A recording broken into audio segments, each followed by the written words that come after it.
Hello everyone. Now it's not unusual to find old foundation walls in the woods of Connecticut. The remains of this old homestead are really not very different than the ones you'd find throughout New England. But this particular site is very special. This was the home of not one, but two men who held the title Black Governor. Beginning around 1750, African Americans in Connecticut held an annual ritual. They would elect one of their own to sit as governor. The election was an elaborate affair. African Americans from the surrounding communities came to elect their leader. Many dressed in bright colors. Some wore ribbons and feathers in their hair. There were loud parades. After the new governor was sworn in, there would be a large dinner, followed by a dance that would sometimes last until the following afternoon.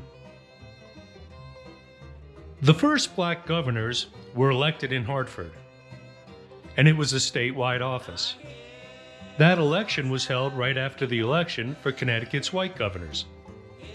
Many slaves would be in town with their owners, who were there for that election.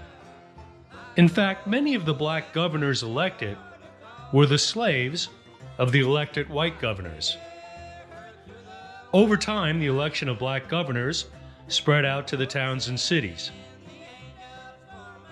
This is the homestead of Derby's first black governor, Quash Freeman. Quash was born in Africa. He was the property of Agur Tomlinson. As a leader, Quash was so well respected that people would joke, "Tomlinson lives with the governor." When Quash became free, Tomlinson gave him a hut, a cow, and 30 acres to farm. Right here in this area that was once called Derby's Neck. It was on the far outskirts of town. It was very remote, rocky, and the land was poor for farming. But Quash and his wife Rose raised their family and scratched out a living. And here their son Roswell also lived. And Roswell, like his father, was also elected as a black governor. This is thought to be a picture of Nancy Freeman, Roswell's widow, and it was taken here at the old farm site. Now, black governors had no legal standing. They had no real power. But they were leaders of their communities. They headed events, they resolved conflicts, and they advocated for their people. Because of their special status, these governors were often accepted by their white neighbors. But some white folks saw the black governors like Quash and Roswell as a parody of a white government.